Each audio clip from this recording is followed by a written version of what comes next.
Aujourd'hui, je vous propose de bannir de votre vocabulaire définitivement les mots conspirationniste, complotiste et covidio. Je vous montre tout de suite comment.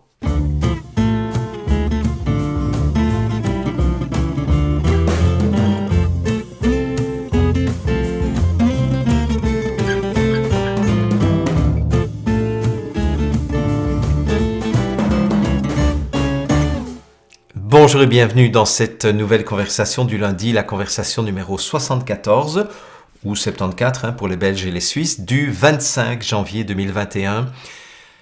J'aimerais vous transmettre un message très court, mais je pense essentiel. Et comme le disait le renard dans Le Petit Prince, l'essentiel est invisible pour les yeux, et c'est effectivement le cas. C'est que ce que j'avais envie de vous transmettre aujourd'hui m'a été inspiré par deux des nombreuses vidéos que je regarde chaque semaine et que j'ai regardé cette semaine. La première vidéo, c'est une vidéo que vous avez peut-être vu passer et que je mettrai d'ailleurs à la fin de cette conversation.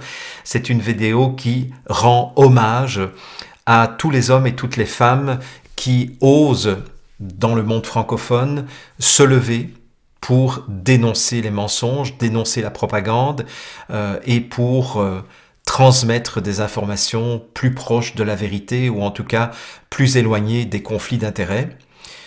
Et j'ai été vraiment très touché par la démarche qui a été faite par cette personne ou ce groupe de personnes anonymes qui voulaient vraiment souligner l'importance de tous ces lanceurs d'alerte finalement qui effectivement prennent des risques pour rendre service à leurs prochains. J'ai été également très touché par une des nombreuses interviews que Idriss Aberkan a accordées dernièrement. Et Idriss Aberkan, dans son interview, dont je vous laisserai les coordonnées sous cette vidéo, à un moment donné, parlait lui aussi des lanceurs d'alerte et il disait « Ces lanceurs d'alerte, ce sont les gardiens de l'humanité. » Et j'ai été tellement touché par cette dénomination, par ce qualificatif.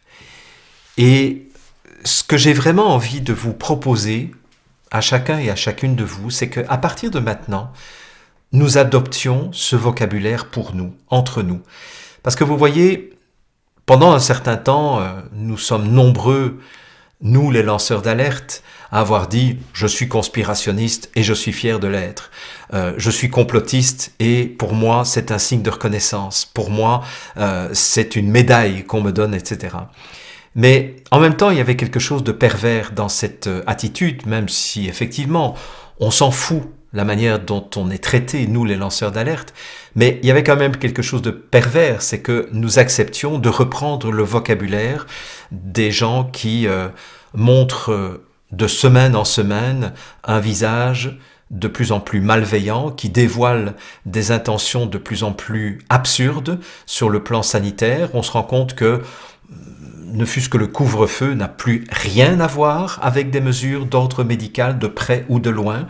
C'est vraiment une mesure de guerre pour assommer définitivement les populations. Et donc, d'adopter et de reprendre à notre crédit ce vocabulaire extrêmement méprisant, diffamant, de se faire traiter de complotiste, de conspirationniste, de covidio, ça c'est très répandu ici au Québec. Je trouvais qu'il y avait quelque chose de pas très sain et de désolant.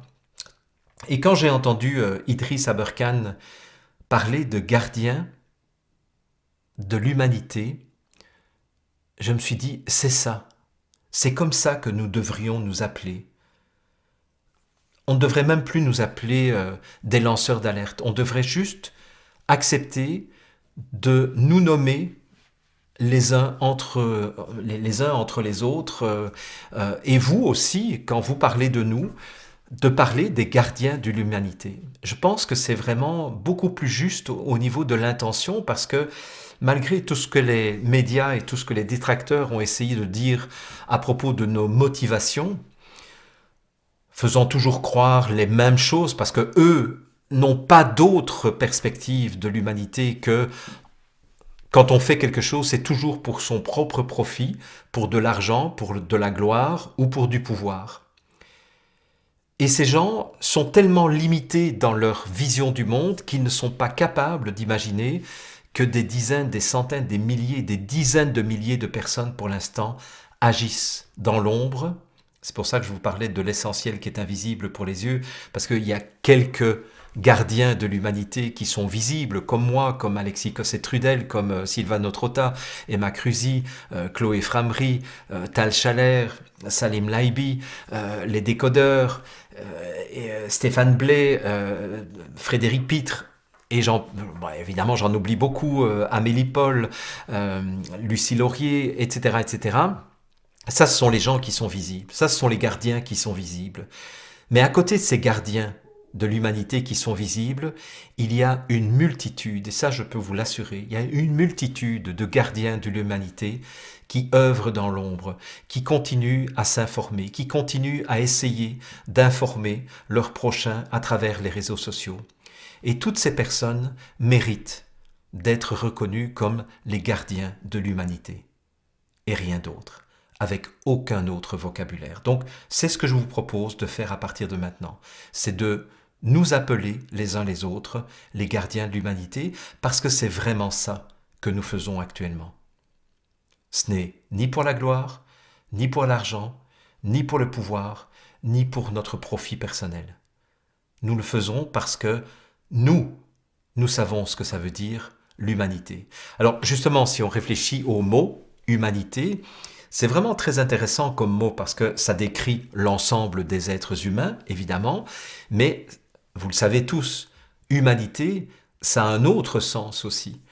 Quand on dit par exemple, cette personne m'a regardé avec humanité, ça veut dire avec bienveillance.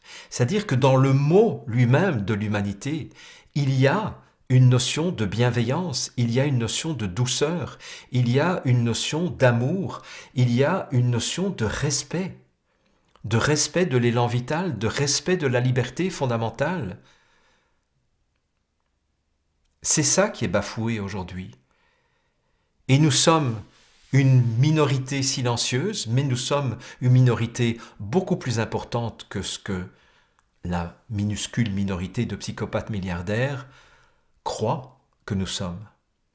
Et cette minuscule minorité qui est encore dans l'ombre, ou cette minorité, en fait nous sommes une minorité bien plus nombreuse que la minuscule minorité, mais cette minorité que nous sommes dans l'ombre, c'est nous qui prenons soin de tenir l'humanité encore debout. Ce qui est intéressant aussi, c'est qu'en anglais, humanité, ça se traduit par humankind. Et humankind, c'est kind, en anglais, ça veut dire gentil. Et human, humain. Donc l'humanité, c'est l'humain gentil.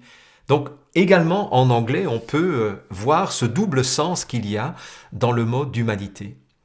Et donc nous sommes, oui, les gardiens de l'humanité. Nous sommes gardiens de la gentillesse innée de l'être humain. Je n'ai jamais pensé que l'être humain,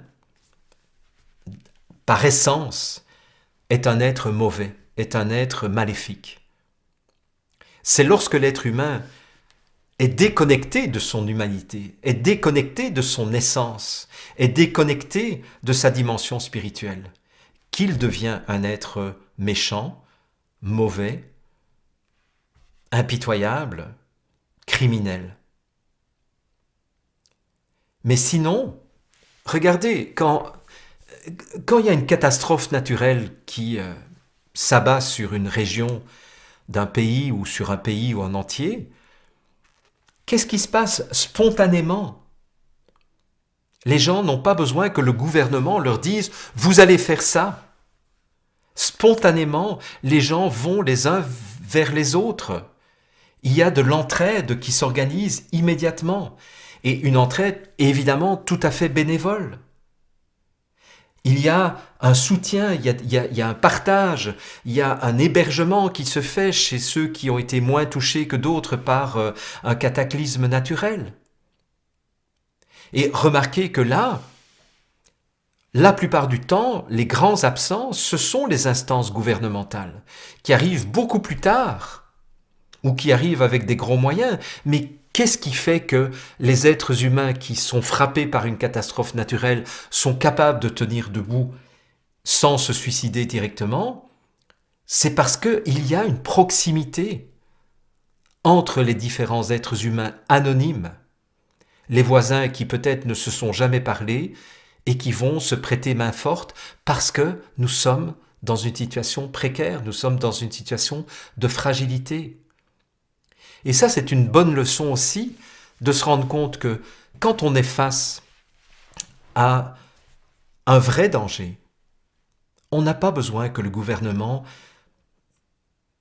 écrivent des décrets tous les jours, ou tous les 2 jours, ou tous les 3 jours, avec la police qui est là pour dresser des procès-verbaux, pour donner des contraventions absolument absurdes, absolument illégales, anticonstitutionnelles. Vous imaginez qu'après, je sais pas moi, un ouragan, ou après des inondations, la police vienne dans les rues pour donner des contraventions à ceux qui n'aident pas leurs voisins? Mais vous les tuez, là, enfin, vous leur donnez des baffes, en tout cas. Alors, pourquoi est-ce que le gouvernement ne nous fait pas confiance dans notre capacité à prendre soin de nous, à prendre soin de notre humanité, à prendre soin de notre santé, de nous considérer comme des incompétents, des incapables et des enfants qui n'ont pas plus d'âge mental que 5 ans? Voyez ce que je veux dire? Je prends encore d'autres exemples. Quand on est en situation de guerre, qui prend soin les uns des autres? Mais la plupart du temps, ce sont les femmes de toutes les générations qui vont prendre soin des plus faibles, des plus fragiles, des enfants, des vieillards, des malades, des handicapés. Ce sont les femmes qui vont spontanément, bénévolement, courir pour voir si elles peuvent être utiles pour soulager des personnes qui ont été durement touchées par cet état de guerre. C'est naturel chez l'être humain. Nous sommes les gardiens les uns des autres. Et il n'y a pas de hiérarchie en plus. C'est ça qui est intéressant aussi à souligner dans cette réflexion que j'avais envie de vous présenter aujourd'hui. C'est que dans cet élan d'entraide, il n'y a jamais de hiérarchie. Ça se fait spontanément et ça se fait dans l'harmonie. Bien entendu, ça vaut aussi pour des situations plus intimes, lorsqu'il y a un malheur, lorsque il y a une nouvelle grave qui vient de tomber sur quelqu'un de votre entourage. Qu'est-ce que vous allez faire spontanément? Vous allez prendre la personne dans les bras? Vous allez lui permettre de pleurer sur votre épaule? Même chose quand il y a un deuil, ou quand il y a une naissance d'ailleurs, ou quand il y a une agonie. De nouveau, il va y avoir des êtres humains pour être les gardiens de cette bienveillance. Et remarquez que tout ce qui a été décidé depuis 1 an par les gouvernements de ce monde, toutes les décisions qui ont été prises vont à l'encontre de cet élan naturel que nous avons les uns pour les autres, nous empêchent, ou essayent en tout cas de nous empêcher d'être les gardiens de notre humanité. Ils nous empêchent de nous prendre dans les bras les uns les autres, soi-disant parce qu'un virus mortel nous menace. Et donc nous devons non seulement garder une distance sociale, mais nous devons en plus ne pas montrer nos expressions parce que nous allons masquer nos sourires derrière un masque. Voyez la perversité de ce qui est en train de se passer. J'imagine que vous en êtes conscient. Mais j'avais envie de ressouligner cela ce soir. Oui, parce que en fait, moi j'enregistre ça ce soir, mais je ne sais pas quand vous allez m'écouter. J'avais vraiment envie de souligner cela pour que vous compreniez le côté extrêmement pervers, extrêmement criminel de ce qui est en train d'être décidé contre les peuples, contre l'humanité. Et je ne parle même pas du vaccin Covid-19, dont de plus en plus de témoignages démontrent que ces vaccins sont là pour détruire l'essence même spirituelle de l'être humain. On est en train de manipuler génétiquement les êtres humains pour leur faire perdre leur connexion à leur propre âme. J'aurai l'occasion de développer ce point précis lorsque j'aurai davantage d'informations venant de différentes personnes qui travaillent au niveau énergétique, au niveau subtil. Mais ce que je peux vous dire en tout cas, c'est que j'ai déjà des informations suffisamment précises pour vous dire que ce vaccin, qui absolument n'a rien d'un vaccin d'ailleurs, il faudrait arrêter de l'appeler un vaccin, ce Covid, cette thérapie, c'est même pas une thérapie non plus, c'est cette manipulation génétique est quelque chose qui est mis en place pour nous déconnecter de notre essence spirituelle. Alors vous comprenez encore mieux pourquoi nous, les gardiens de l'humanité, nous nous battons et nous nous battrons jusqu'au bout pour que justement nous gardions cette générosité, cette spontanéité, cette bienveillance, cet amour et ce respect inconditionnel de l'élan vital et de ce qui fait notre nature. Je ne suis pas plus long, mais vraiment j'insiste pour que, à partir de maintenant, vous propagiez ce langage autour de vous en disant non. Et donc chaque fois que vous entendrez quelqu'un dire « Ouais, c'est des complotistes, c'est des conspirationnistes », dites-leur à partir de maintenant « Non, ce sont les vrais gardiens de l'humanité. » Et expliquez-leur ce que je viens de vous expliquer. Et merci à tous ceux et toutes celles qui partagent cette vidéo sur leur page Facebook, sur les réseaux sociaux, sur leur chaîne YouTube, si vous en avez une, puisque moi je n'en ai plus. Et je vous donne rendez-vous très prochainement pour d'autres rencontres, entre autres les infos en question du jeudi. Mais il y a beaucoup d'autres choses qui sont en préparation à partir de début février, mais ça, je vous reviens une prochaine fois. Et donc on termine avec la reprise de la vidéo d'hommage aux héros de ce monde.